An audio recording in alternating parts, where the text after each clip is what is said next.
where you can directly support organizations closest to the ground in states where it matters most. We launched Groundwork Project back in 2021 with a singular mission, which is to invest in hyperlocal community organizing in places that Democrats and progressives tend to overlook or ignore. We focus regionally on Appalachia, the Plains and the Deep South, and have a current state portfolio of Alabama, Mississippi, West Virginia, and Oklahoma. The inspiration behind this mission is simple, because we simply cannot afford to write off so-called red states any longer.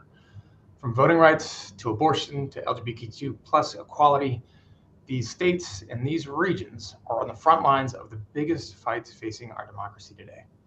Folks with me on this live know it, and they've been holding the line for a very long time with little to no outside support, which is what Groundwork aims to change. Fund the Frontlines is our latest effort to try to raise funds for hyperlocal groups in Groundwork's partner states. For the first iteration of this campaign, your money will help support organizations in Oklahoma, making a difference on the ground day in and day out. From public education to trans rights to criminal legal reform, these groups are in the trenches fighting back against the most regressive legislation in the country. So let's be clear. The organizations are in the trenches fighting back against the most regressive legislation there is. Before Roe fell, Oklahoma had the strictest abortion laws in the nation. So far in 2023, the Oklahoma legislature has introduced over 40 anti-LGBTQ plus pieces of legislation. The governor of Oklahoma went all the way to the Supreme Court to try to strip away tribal sovereignty. Groups here are working daily to defund public schools for Oklahoma families, and that's just to name a few examples. Anti-democratic forces have never stopped doing the work. They pumped resources into states like Oklahoma literally for decades. They have funneled an extraordinary amount of money into their local parties, their state legislatures, their rising political leaders, community organizations, and every last darn school committee that you can find, including city councils and select board races, anyone out there. So at Groundwork, we believe that there is no greater priority in this moment than for the larger progressive movement, but perhaps critically for the future of democracy for all of us, than to start taking them on directly, committing to building and rebuilding our infrastructure in extremely tough terrain. So I think, as many of you know, Groundwork chose Oklahoma as a partner state for this very reason, because you can't win a battle that you don't show up for. And we believe hyperlocal organizers in so-called red states deserve major investment and support, because what happens in Oklahoma affects us all. That's why we're asking you to chip in and support their work today. We'll be dropping in a donation link into this chat throughout the conversation. Any amount that you can give is deeply appreciated and hugely impactful for their work. So now let's dig in and hear about what Fund the Frontlines can help make happen in Oklahoma. I'm incredibly excited to have these extraordinary leaders from Groundwork's Oklahoma grantee community here with me today. We've got Caleb Creed from the Red Dirt Collective, Adriana Laws from the Oklahoma Civic Learning Coalition, who will be joining us in a little bit, Antoinette Jones from the Julius Jones Institute, Tevin McDaniel from the Foundation for Liberating Minds, and Andy Moore from Let's Fix This. I'm going to give each of one of you guys a quick chance to introduce yourselves and your organization before we dive into this conversation. And Antoinette, I really want to start with you. Over to you. Good evening. I'm Antoinette Jones of the JJI, which is the Julius Jones Institute, part of the Justice for Julius campaign, Julius Jones Coalition. I'm a mentor in my community. I also train and coach basketball, and I just love advocating for those that don't have a voice. And I'm appreciative to Groundwork for being here this evening.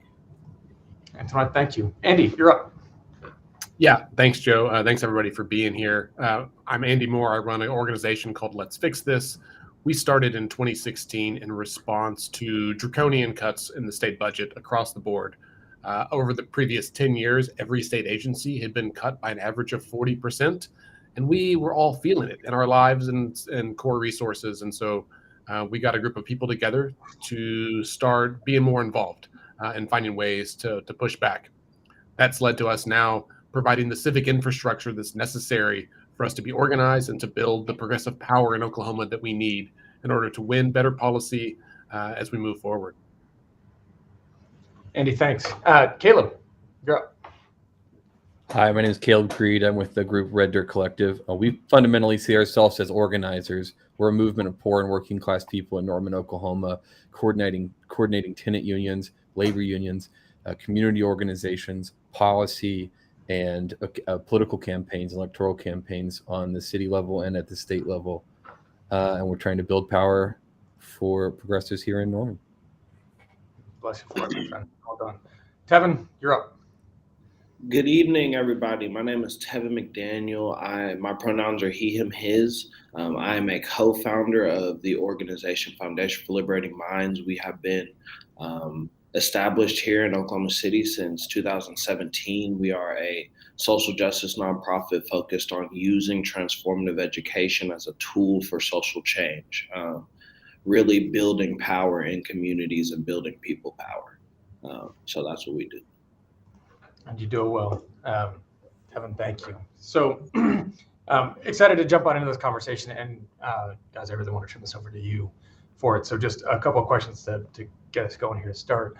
I think as folks know at Groundwork, we focus on states that the left, again, you've heard me say this before, tends to overlook.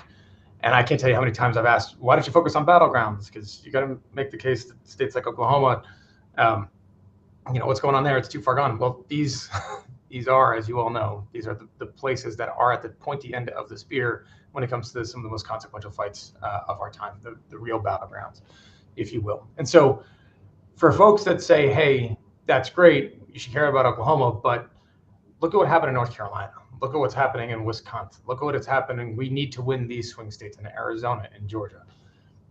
For folks that aren't quite converted yet, Caleb, I want to give you the first crack at this. Why should they be support Oklahoma? What do you want them to know about organizing in Oklahoma? What happens when you show up for Oklahoma?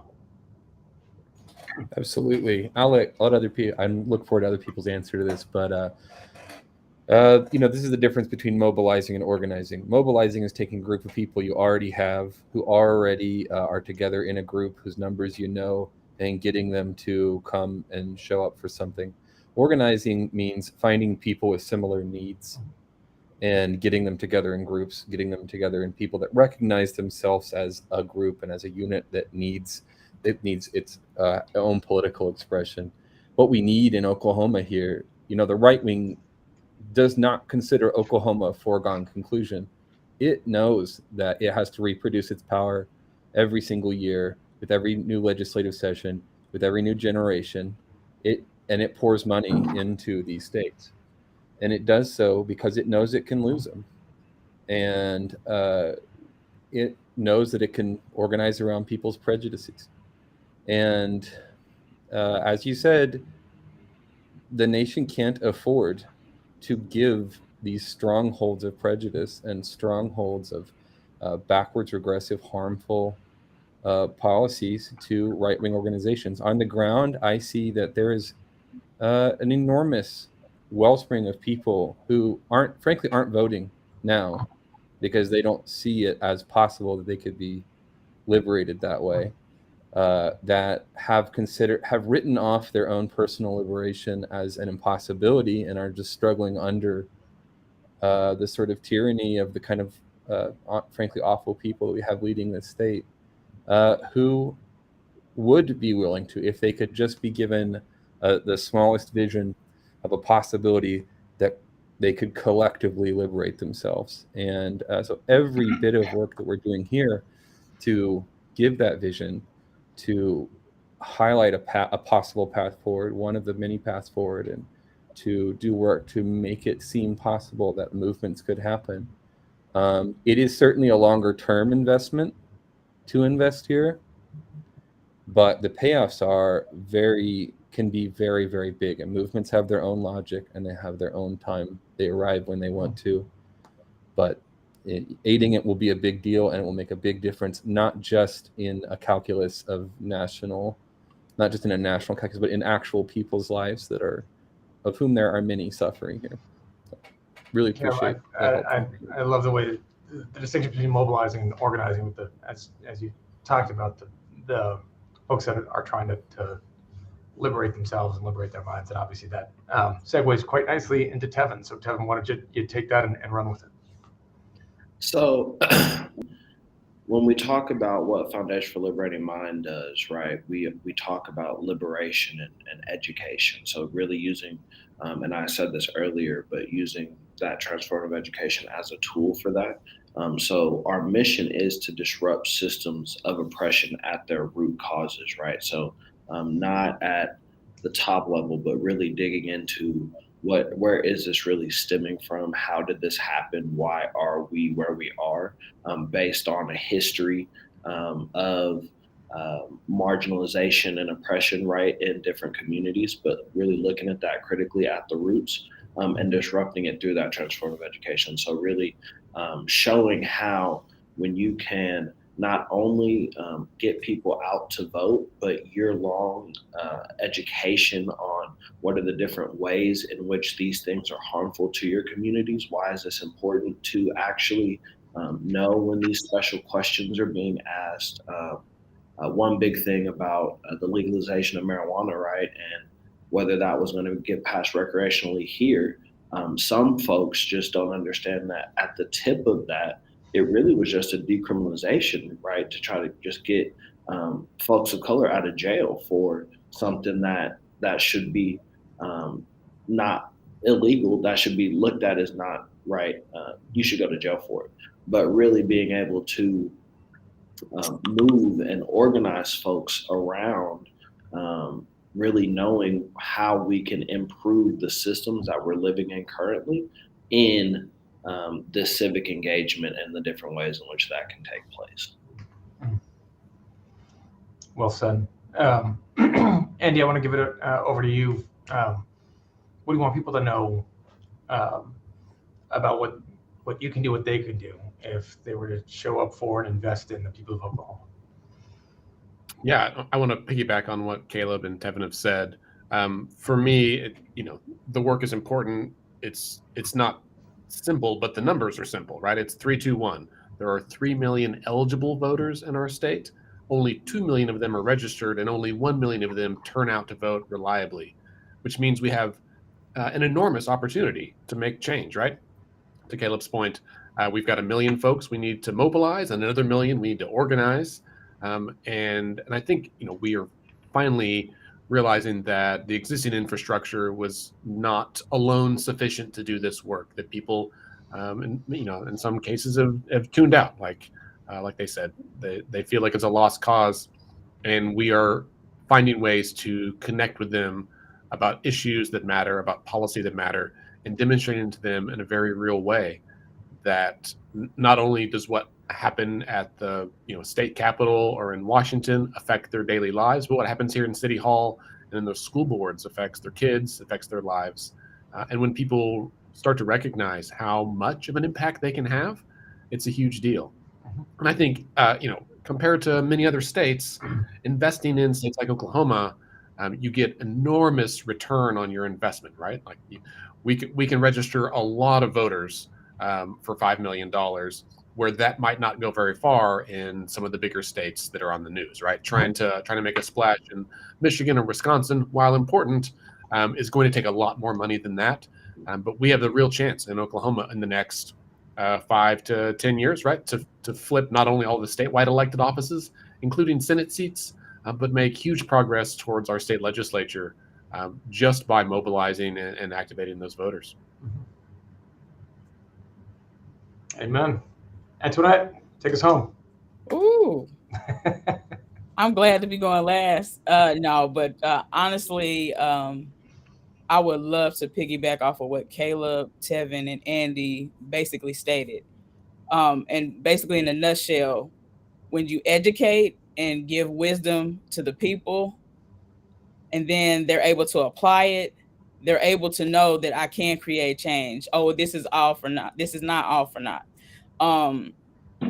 The importance for me when I'm talking to engaging with people in the audience and our people in the community, especially the state of Oklahoma, the importance is a vote is your voice. So if you don't vote, you're saying that you want to be silent on something. Like Andy stated, the numbers are there. This is why they pour so much into candidates. Like when they're running, they understand that the tides are changing. And it's important for each of us to remember to continue to empower, educate, especially those that are registered to vote that are not voting, but also especially those that are not registered to vote that feel like their vote wouldn't matter if they even voted. But the numbers, like Andy said, the numbers are there. Those really close races in November, those really close races last in April, the numbers, they speak a lot. If we would just get out and vote, I don't want to be the state that's last in voter engagement, and that's where we are. As Oklahoma, we are last in voting, and then you hear the people say, "Well, I don't want this to happen," and this is what's happening. It's happening because you're staying silent on issues. So it's important for each of us to continue to fight. Like Andy said, if we continue to strive to educate, empower the people, it's not going to happen in one night. But if we're looking at the bigger picture, 5 to 10 years down the line, oh, it's going to happen. And people understand that, which is why they're pouring so much into Oklahoma. And folks, you can pour stuff into Oklahoma too. So you can donate right now by clicking that link and help make sure that these incredible folks and the organizations and the work that they're doing gets the resources that they need. See what I did there? Perfect. And I want to keep staying with you on this too, because at the Julius Jones Institute, it's an organization that grew out of the Julius Jones Coalition, which was a campaign to prevent the execution of Julius Jones. And it's grown into a large-scale grassroots network across Oklahoma and nationally. So I just was hoping you could share with everybody tuning in what you're currently working on in Oklahoma, and from freeing Julius to abolishing the death penalty in Oklahoma altogether. And talk a little bit about organizing, and that's where Caleb started this, right, and defining it. How organizing is really the fuel that runs that movement. So when we were doing the Justice for Julius campaign and we were advocating for Julius, it was also important to listen to what the people were saying, listen to what the youth is saying. Julius was able to talk to different colleges and high schools, minimum minutes, but a lot of them were saying, what can I do to change the situation that you're in? So Julius often talks about why voting is so important at your state and local levels. So from the engagement that he had with college students, for example, at the University of Oklahoma in Dr. Carlos Hill's class, he was able to just plug in and be like, well, they want to be educated on the candidates, right? But there's not enough information being put out for candidates. So Julius and another Julius Jones Coalition member, Jay Shauna Smith, they came up with the idea of Vote for Change. And it's also important to remember that what Caleb, Tevin, and what Andy have been doing, it's important to respect what the work that they're doing. It's important to respect the work of other organizers and mobilizers. It's important to collab on these things. And I love the fact that 6 million plus people seen an issue in the state of Oklahoma, and they seen that they were trying to execute an innocent man. And so that inspires me every day. 6 million people seen that Julius did not need to be executed. 6 million people spoke up and said something by signing a change.org petition. So Julius and Jay Shauna started a Vote for Change, where we go into the high schools and we go to the college campuses and we talk to the kids and we ask them, do you find voting of great importance? When you vote, do you vote at the national level? Do you vote state and local level? Or do you vote all the above, And so a lot of them said, well, I just wait till the president. I'm just so happy to vote when I turn 18, I wait to vote for the nationals. I was like, do you know the importance of voting at your state and local levels? They determine what you're going to eat in school. They determine your resources that you get in your school. And so when you give examples and you empower and you educate, I mean, they took the ball and ran with it. So many young people were registered to vote. So many, and this was in April. This was in November as well. Once you apply how they can understand things, and you also listen to what they're asking. So it was also important to not just say that we're fighting for Julius Jones to be free, right? We're also fighting for the injustice of it all, the injustice of resources in different communities, the determining of what area code you're in that determines like your success rate in education and furthering your education. And that's something that Tevin and a lot of people have talked about, especially Dr. Tiffany Crutcher talked about, it shouldn't matter what area code you're in to determine what education you're going to get.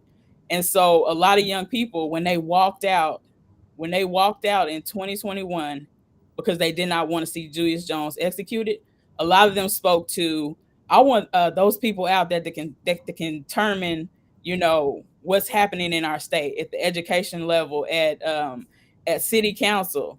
They were talking about, I'm gonna get to know who's my district, who's over my district. And I was like, that's important. That is important to listen to what they're saying. So let's educate them. Let's give them tools to be successful. It's so well said and so well done. And Tevin, I want to link you back into the conversation here. So first off, a huge welcome to the Groundwork grantee community. It was just last week that I think you guys all know, but in our latest round of grantees that we were able to bring on in the Foundation for Liberating Minds as part of the program. So we are so impressed with you, the work that you do, and we're glad that you're joining us for this episode here in Fund the Frontlines. But I really want obviously to dive into your work, and I got to say our entire team was struck from the beginning by the tagline, free the mind, free the world. So explain to folks that are watching here what liberation is and what your work looks like on a daily basis to help people get there. So first, thank you so much, Juan, for giving me the opportunity to be here, but also obviously looking at our organization as somebody who can really help in you all's mission and vision to help these plans, right, in really changing what our societies look like through some political change, and how we can do that. Foundation for Liberating Minds really focuses on, and I've said this a little bit, but like that community building aspect, right? So really giving people the power, helping them understand all the needs and all the resources that they need. We can come to their aid to be able to say, okay, what is it that you do need? Okay, who do we know that has these resources? Or are we going to have these resources ourselves in a place where we can just always have it? It's 24/7. We're doing something for the community. So currently, right now, I'm working on a community program called We the East Side.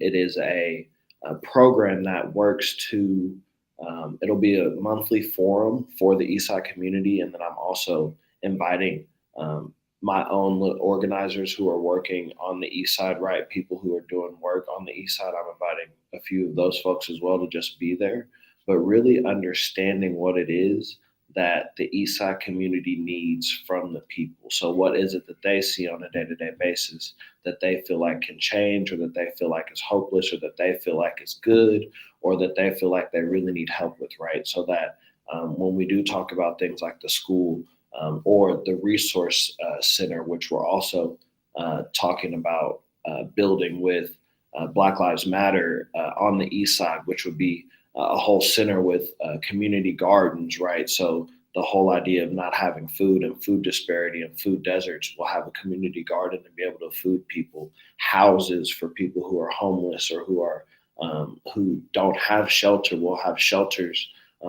housing on that same place. We'll have people who can deal with mental health issues and instances, so that if something's going on with your neighbor, you can call or send them to our headquarters right there on the East Side, so that a lot of these other lack ofs don't become lack ofs. They become, how can we now help you with that? So a lot of our work currently goes towards what sort of the Terrence Crutcher Foundation is doing in Tulsa with like community walks. So really just getting to know who the neighbors are, what is going on the East Side, how people are feeling.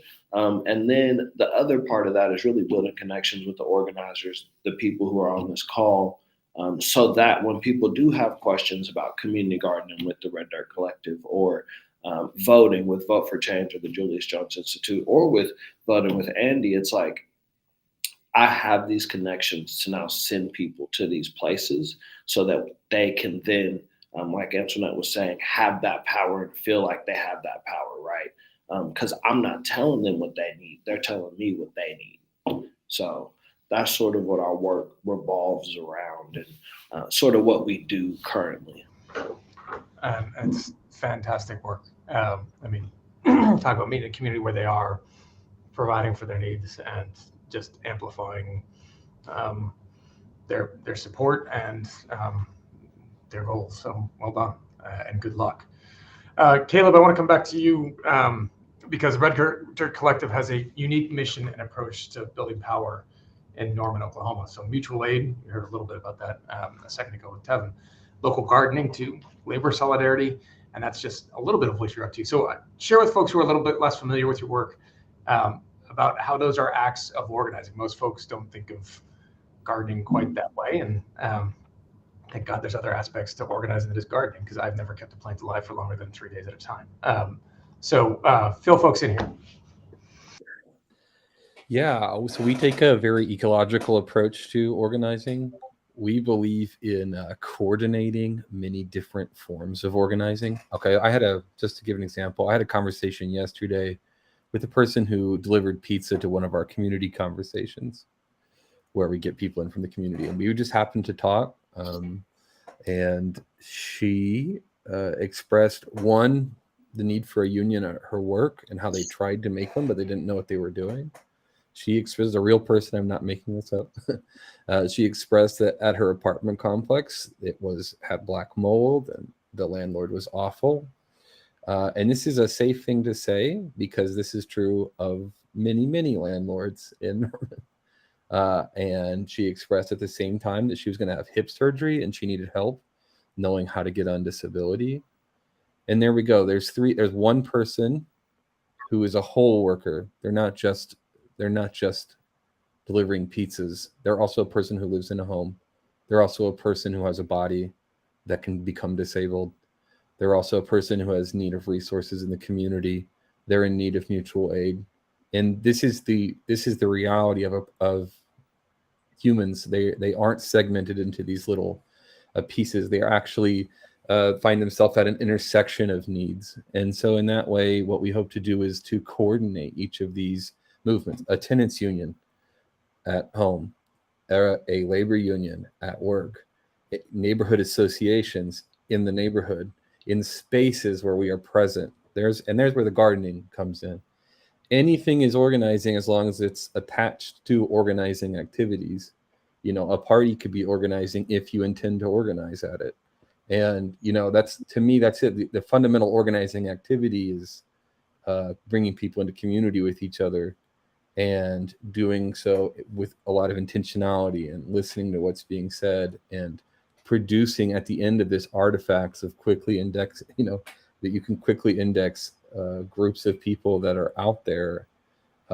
So forming a relationship with a local church is a form of organizing if you intend to organize with it.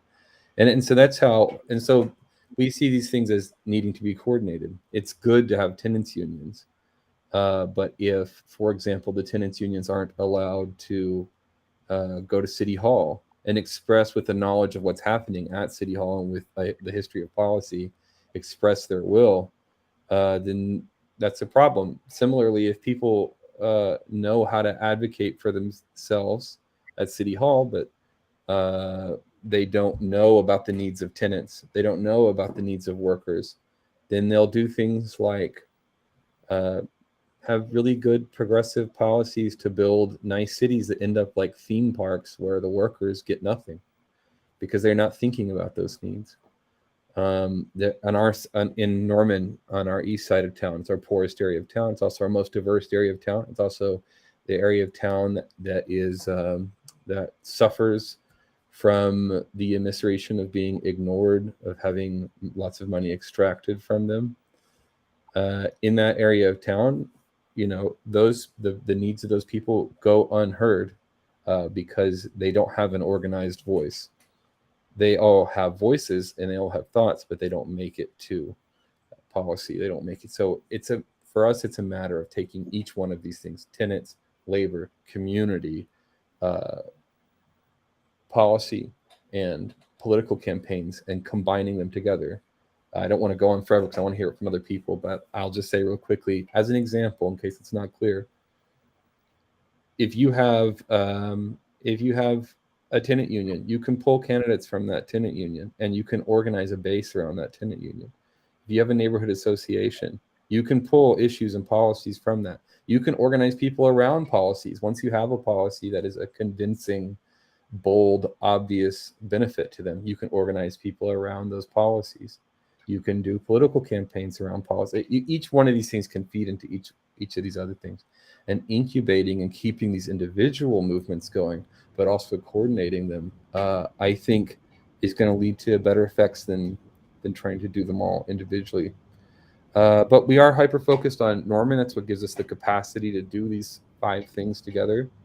Because if we were to try and do this on the whole state level, it would be much more difficult. But I think I've taken a lot of time and I want to hear other people, so I'll stop there. It was great. Any questions, let me know. We're enjoying it. And I've got some tactical questions for all of you to get to in a second, because as you just alluded to, Caleb,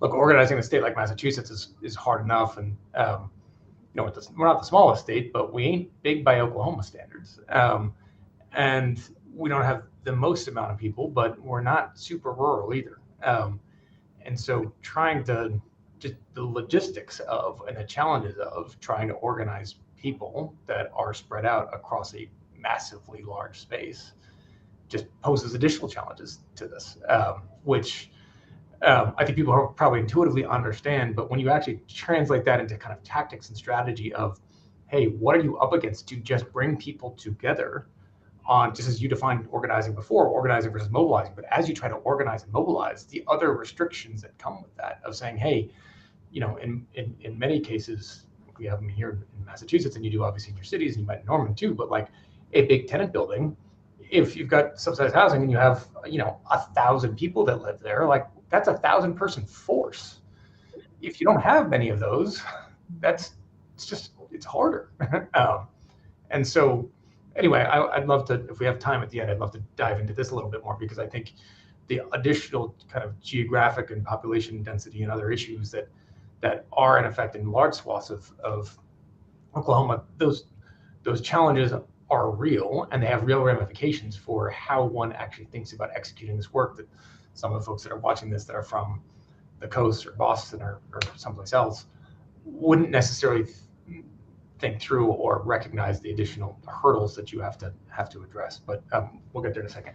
Andy, Let's Fix This has a mission to build sustainable power in underrepresented communities and to try to eliminate barriers to civic participation. We just talked about some of those. But tell folks what that actually looks like in action, and what your priorities are in Oklahoma as you do try to, but execute and are able to shift power in the state. Yeah, well, and I think we're trying to coordinate statewide all of the groups that are doing the work of my colleagues here, right? So Caleb described what they're doing in Norman, and we are finding all the time that there are people in other cities around the state that are doing similar type of work, right? And finding, bringing them together to a shared table where everyone's voice counts equally, organizing them around shared values and identifying areas of policy alignment or structural alignment that help us build some economies of scale that make all of us work a little more efficiently. And we end up finding unique partnerships. In fact, just in the last couple of weeks, another example from Norman, actually, but the school bus drivers there, I learned that they have created their own food pantry for themselves because they don't make a living wage that allows them to provide food for their, for their families. And I heard this from an education group, and at the same conversation, there were food pantries at the table. There were faith groups who are working on anti-poverty measures, who all heard the same story and said, oh, hey, like here's an intersection for all of our groups. And so we try to facilitate those conversations like around that kind of communal, family table. And we also lend a bit of a top-down like data support element, right? We want to know who is talking to who, where in the state, and what are those people saying back. Groups like we mentioned the groups in Tulsa with the Crutcher Foundation and their community walks. Those kinds of conversations, when we are able to aggregate that information into a collective whole, it enables all of us to work a lot smarter, right? We know who the people are in the communities, we know what they care about, and it's helpful for us to provide that data back down to the folks that are on the ground doing the work. It really helps us build sustainable, enduring power over time.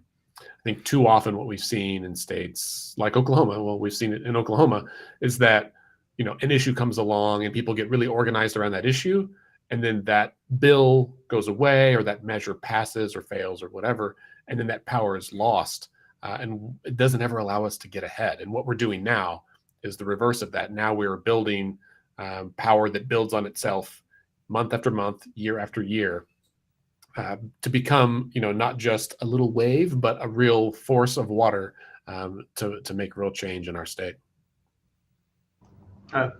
So well said. I want to pick up on a theme that's come up from, I think, all of you, and Tevin, kind of direct this one back at you, because I think you'll see where I'm going with it. But the word shared has come up a lot, and you just talked about collective. A lot of what you've been talking about is organizing, bringing people together, finding shared experiences, elevating those, and the power of together. Tevin, you also talked about liberating minds, and that idea of liberation is also a very individual question, individually defined. You get critics from other sides of a political spectrum that turn around to this and say, hey, this is just a question of, this is all socialism. This is a question of shared this is against fundamental values. Putting that off for a second, how do you, because what you've articulated here, all of you, is the power of together, while also helping to provide the power then in space to liberate the individual. So tell me a little bit, Tevin, how you look at that power of the individual and the collective together, and how those are reinforcing. Finish that, and then I want to go over to Adriana, because she was finally just able to. This is a new tech innovation, which is just putting people together on the same camera. So good. But Tevin, go for it next. So I want to answer that in two ways, right? And you sort of hit on this earlier with "Free the mind, free the world." Mm-hmm. Your slogan. Our slogan, right? So like we have another one, our mantra. Our other one is "Dream radically." We actually have a podcast that consists of about 30 different episodes that range from all different types of things, from how to be civically engaged, right, to food sovereignty and food justice, to social media and the importance that it plays in our lives, right? But those two things, right, free the mind, free the world, and dream radically. When an individual can understand and be educated enough to understand that people, and I think Caleb said this earlier, talking about the mutual aid things, but that humans are just humans at the end of the day. There are certain identities and cultures, nationalities, ethnicities, right, that you hold, that are shared experiences that you have within groups.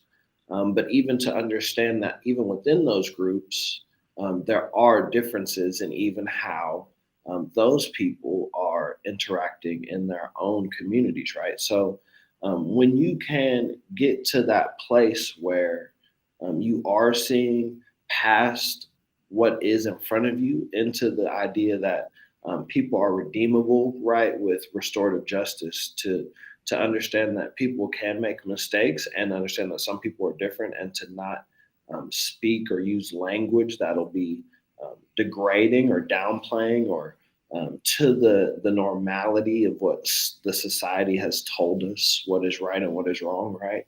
when we can break that idea and dream radically, right, with our radical dreams, and really build on what that looks like, those shared experiences, they all stem from an individual mind. And those individual minds won't care about the other shared experiences outside of the fact that we're all moving in the same place. I can understand that you are who you are because you're human, right? You're going to make these mistakes. And then I also know that we're going to be able to have conversations we can learn from, we can stem from. Now, if there's people who don't, who want to be willfully ignorant or don't want to learn, like that's one conversation. But when you free your mind, right, when you dream radically, those things open up how you feel and think about everything else. Everything else becomes easier to understand and to really cope and deal with. And it is hard because it is a constant unlearning, right? But it does also have to be a constant education, a yearly push, right? A constant organizing to give those people that power and that tool to at least say, I can at least help guide you there if you want to take part. Tim, that was amazing. Thank you. Well said. Well done. And a lot to think about on that one. So I appreciate that. Appreciate that thoughtful answer. Adriana, I want to kind of pivot for a second and go back to you. Thank you so much for being able to join us. And sorry about some of the tech issues there, but glad that you're here and you're with good company. So just give us a, we don't have a ton of time left here, but we have more than enough time to kind of involve you in the conversation. But level set for everybody, if you don't mind, first, just give us a little bit about who you are, what you, where you're from, what your organization does, and what that looks like in Oklahoma. Awesome. Well, thank you guys. First and foremost, thank you so much for having me. I'm so happy to be here with you all.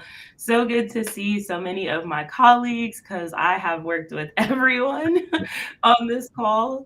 So hi, everybody. My name is Adriana Laws. My pronouns are she, they. I am the community change lead or statewide organizer for the Oklahoma Civic Learning Coalition. We do the work of building new and equitable civic learning opportunities for all Oklahomans. And that looks like a lot of various different kinds of projects. So obviously, during election cycle, we do a lot of get out the vote work, voter engagement, outreach to turn out voters. Throughout the year, we do voter registration work.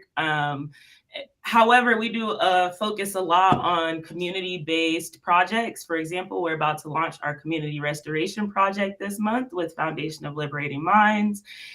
This fall, we'll be starting a program for the youth, our Youth Action Initiative, in which we will be hosting different kinds of workshops and both in classroom and out of classroom curriculum for high school and college students across the state of Oklahoma, really teaching them the basics of movement ecology, what makes a movement, how do you organize, if there's an issue you're passionate about, how do you really figure out your place in the movement and how do you activate around that issue.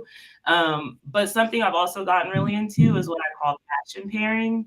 And that is when we're out and we're speaking in classes or we're speaking at colleges, or even if we're tabling events and we're meeting people across the state who say, oh, well, I'm really interested in this, but I really don't know how to get engaged or get involved.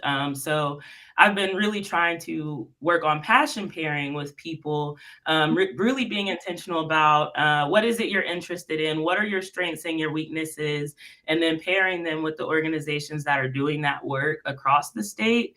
But also, let me not forget, one of our main things that we do here is coalition building. We are the Civic Learning Coalition. Our coalition is over 100 members across the state of Oklahoma. That includes businesses, nonprofits, scholars, educators, elected officials, people from all backgrounds and spectrums, really just working together to build a more equitable Oklahoma. Well said. Before I ask Tevin to kind of metaphysically define the self versus the collective for us a second ago.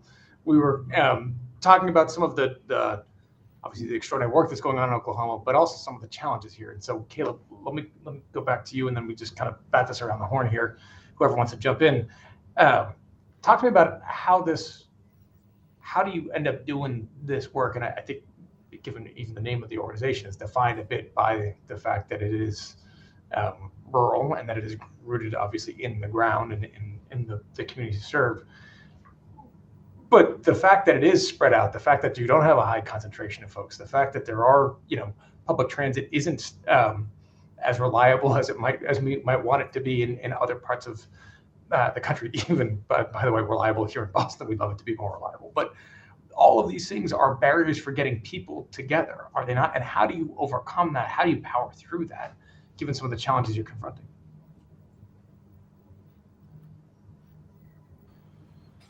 Sure. So a lot of our challenges, a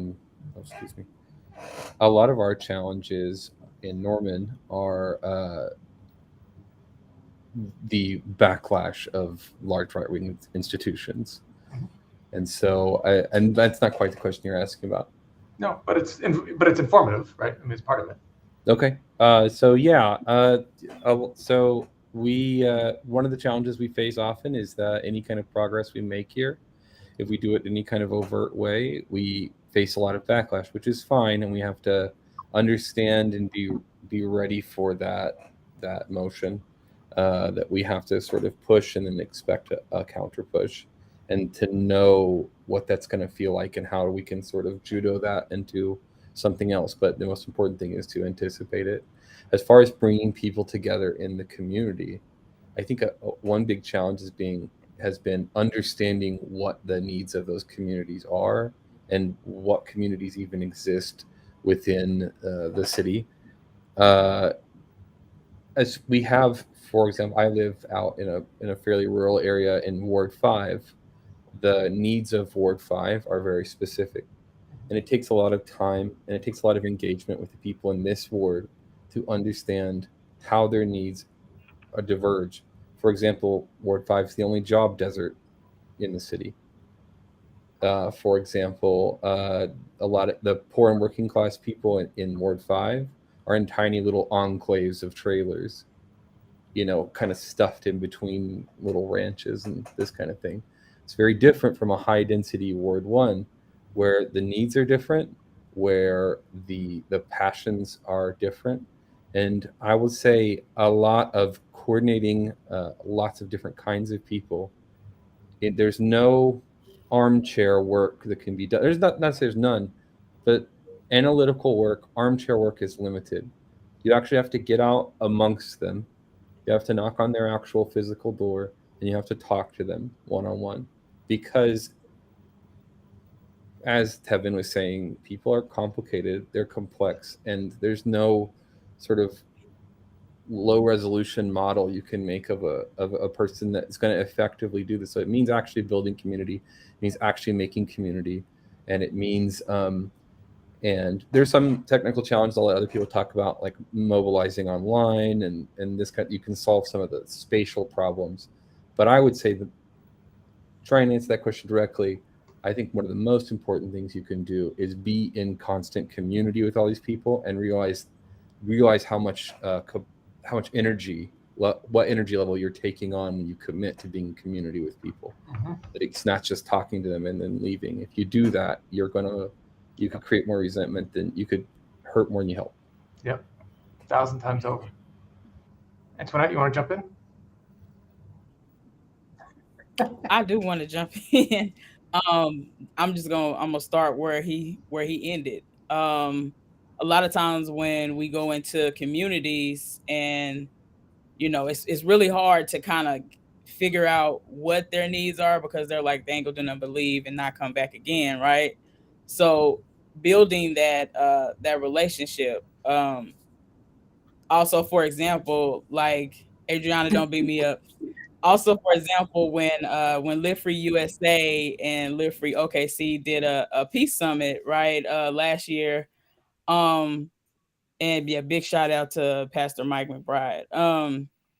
When when we had that setting, that peace setting, that peaceful table where we had police force and we had, we had organizers, we had impacted people that organize and advocate. It was important for me to listen to Adriana and know that she's been doing the work. She's also been impacted at several different angles, and also being able to understand that I have to be a voice for someone that may not feel comfortable coming to the table to say something. And so what Caleb said is really important. Like, you have to have more than just oh, I'm just coming to help. It has to be a relationship. It has to be trust. There has to be common ground. You have to empathize. In order to empathize, you have to be in close proximity to situations. You have to actually be there to just listen and be able to help, like Tevin was saying. I feel like from that peace summit, when we were able to talk to other organizers, talk to different police officers, yes, that was a lot. But you have to, we have to have some kind of common ground.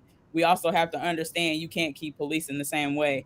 So in order for me to be able to bring over things that we need to fix together, I have to be willing to also listen to what the police officers are saying, what they feel on a daily basis. And that's a lot, right? But it's like Caleb said, it is, you have to understand the energy you're coming into. You also have to understand the energy that you bring to a situation. It can either escalate or diffuse the situation. Again, like, I think what Live Free OKC is doing, I think it's going to be beautiful to have a relationship with possible police officers, disrupt violence, gun use, etc. So, like I'll go back to what Caleb said. It's important to be in close proximity of people that are impacted, marginalized, people that don't have a voice. What Andy is saying, right on point. We're here to help, and also go back and look at the data and see how we can help go forward. Like, don't think of like a loss as something, oh, we lost. No, there's always something to learn from it. There's wisdom in all of the different obstacles that we have. So I love that, Julius creating JJI. So he's been thinking about JJI for, believe it or not, 17 plus years. And I might be inaccurate. He might have been thinking about this 19 years.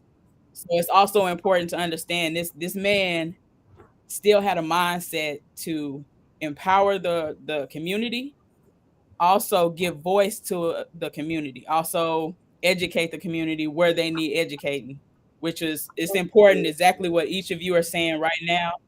It is to empower those that feel like they don't have power. Mobilize those, like Caleb was saying, mobilize and organize. Like Adriana, when she came on to Julius Jones Coalition, like, I'm so proud of you, sis. I'm so proud of you.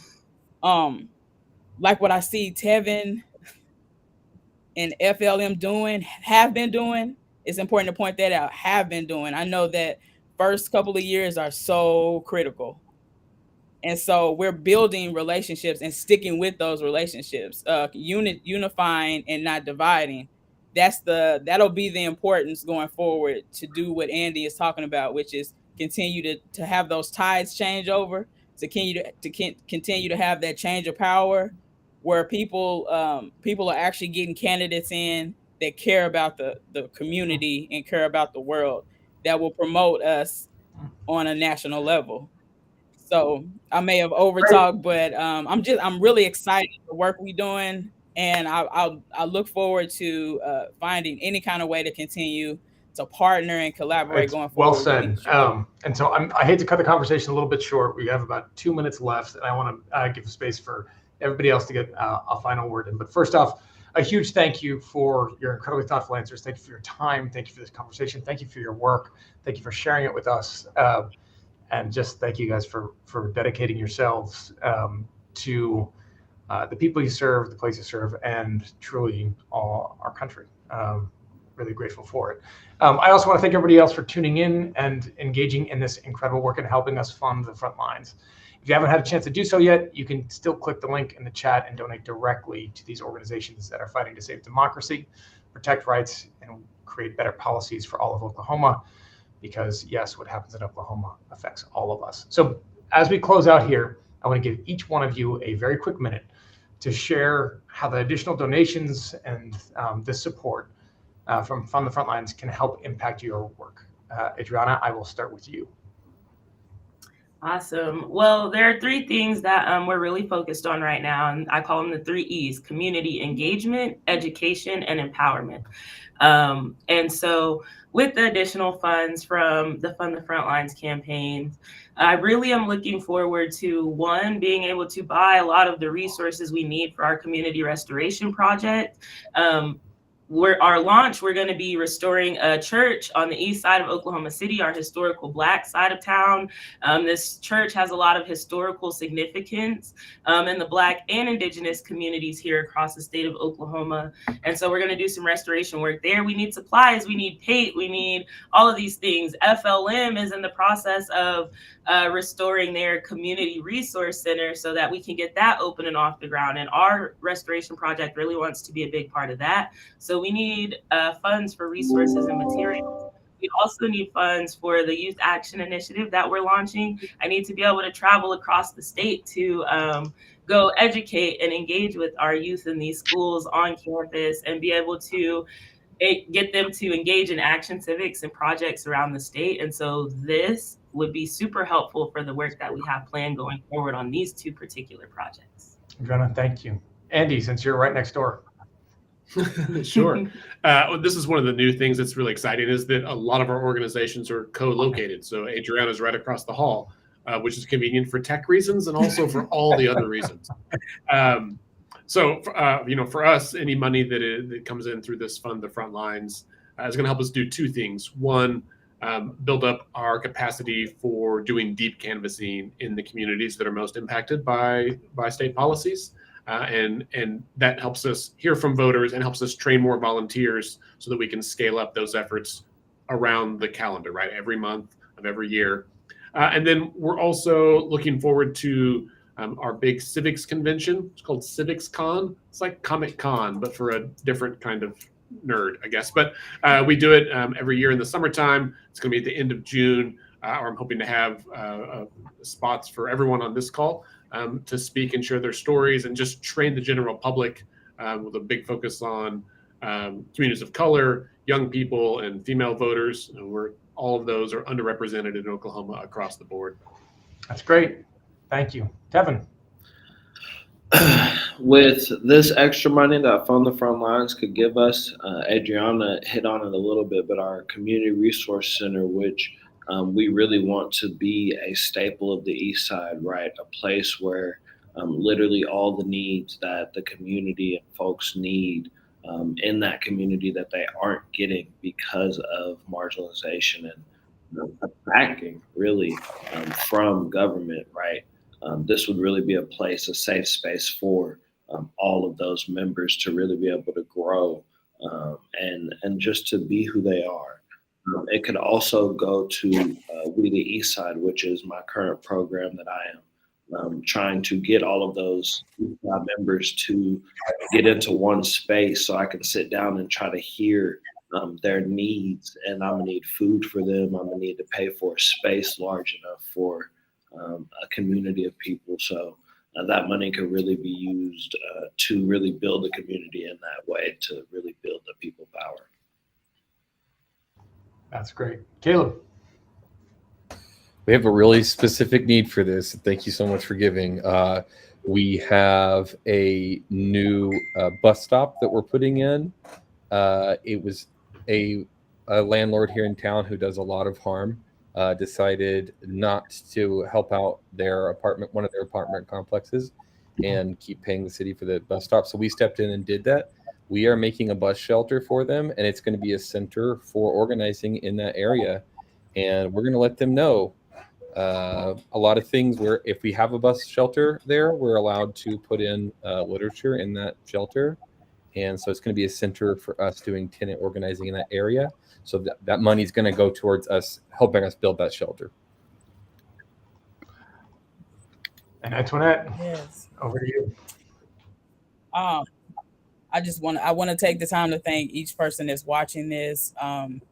We can't do this without you. So any amount that you do donate will definitely go towards positive, robust curriculum building, training, youth engagement, STEM programming, activists and civic engagement, like Adriana is saying, like Tevin is saying, like Caleb is saying, like Andy is saying.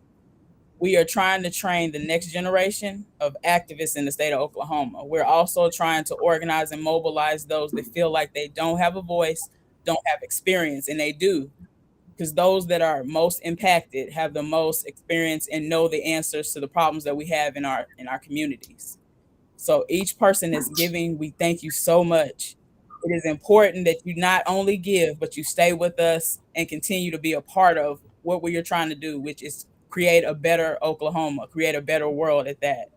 Thank you so much, Groundwork Project. Thank you so much, Joe, for taking the time to host this. I thank each of you that are on this call right now. I mean, on this Zoom. Thank you so much. Y'all have a good evening. Let's continue to do the work. Not just do it one time, but continue to do the work. And understand, like Adriana's saying, everybody has a position in this movement. Well said. Can't end it any better than that. Thank you all. Thanks for tuning in, everybody. Thanks for being here. Thanks for the work. God bless, Godspeed, and go get 'em. Take care.